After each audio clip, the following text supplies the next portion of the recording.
MaryLynneIcebreaker speech. Woohoo! Woo! It didn't take her very long. This is her 3rd week, and she's jumping right in. She's breaking that ice. Look at that. Her objectives this evening are to begin speaking before an audience, to discover speaking skills you already have and skills that need some attention. And I'll be pointing both those out to you. Her speech will be 4 to 6 minutes. Excellent, thank you. All right, and MaryLynne's speech is called, oh, she has an introduction for me. I'm going to read that. Our next speaker is one of our newest members, and tonight she's going to give her first speech in the basic manual, the Icebreaker. Normally, she'd provide an introduction with clever little pieces of humorous information about herself, but since that's what her first speech is about, let's get her up here to speak for herself. With her speech, Small Town Stuff, welcome MaryLynne Fernandez. Thank you.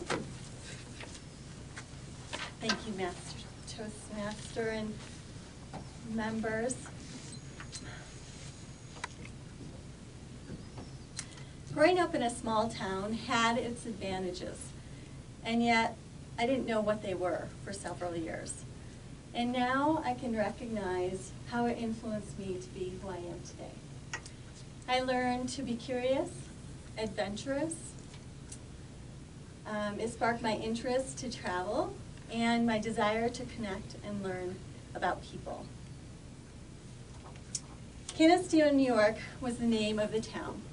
West of the Finger Lakes, population 2,500, and known for its famous living sign. I grew up just 1 mile outside of town with mostly elderly people and just 3 families with kids. My graduating class was 73 people, and that included me. Our town had a post office, 2 stoplights, and luckily, a bowling alley and movie theater in the town next to us. As a kid, this was fun. As a teenager, I dreamed of getting out and getting away.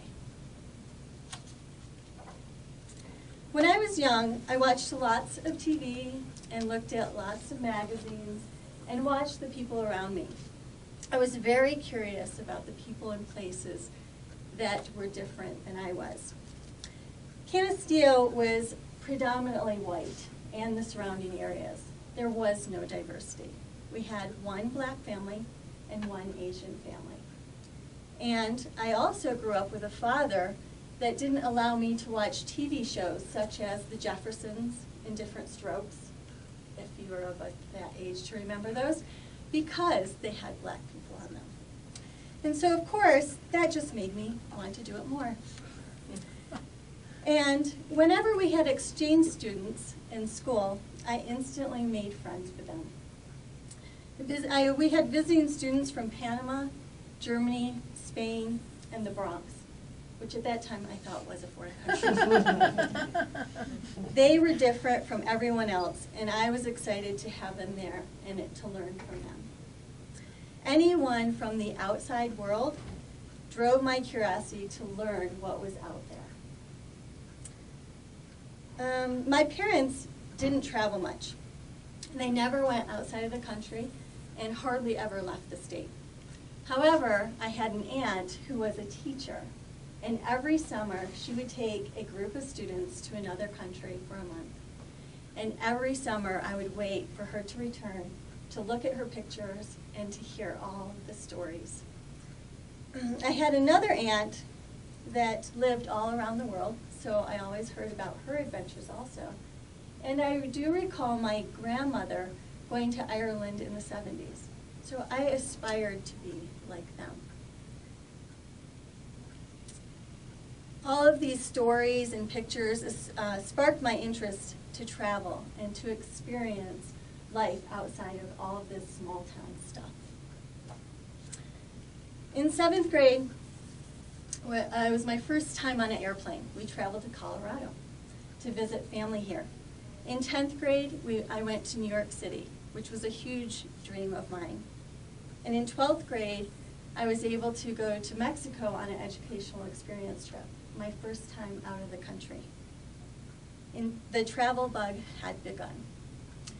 In college, I lived in Spain for a year. I traveled around Europe, and even sometimes by myself, meeting people from everywhere. And since then, I've traveled again to Ireland, to Germany, to Spain again, to Mexico several times, up and down the East Coast and back and forth across the United States. I've lived in Atlanta, New York City, Hoboken, New Jersey, Denver, Boulder, and now have settled in Louisville, Colorado. What I love to do is meet and connect with new people.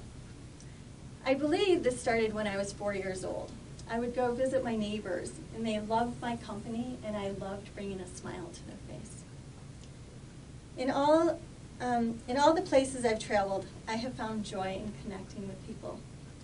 I realize language is not important, and we all have a way of communicating, and a smile can bring the connection that we desire. I remember a time when I was in India.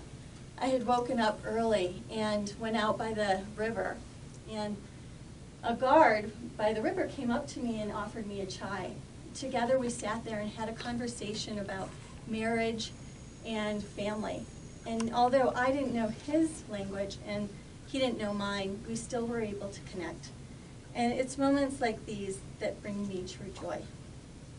So it's no surprise that I married a man from another country, that I spent several years volunteering to teach a woman from Mexico English, that I teach English to children from all over the world, and that I have a passion for making a difference in connecting and inspiring kids.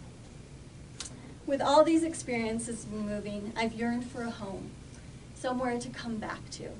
And although I've lived in Colorado for 14 years and call Louisville home now, I still call Canisteo home too. And I'm able to go back once a year, and thanks to Facebook, I've reconnected with a lot of people from there. So my curiosity, sense of adventure, love of travel, connecting with people have all come from little old Canisteo, New York. I guess growing up in a small town wasn't so bad.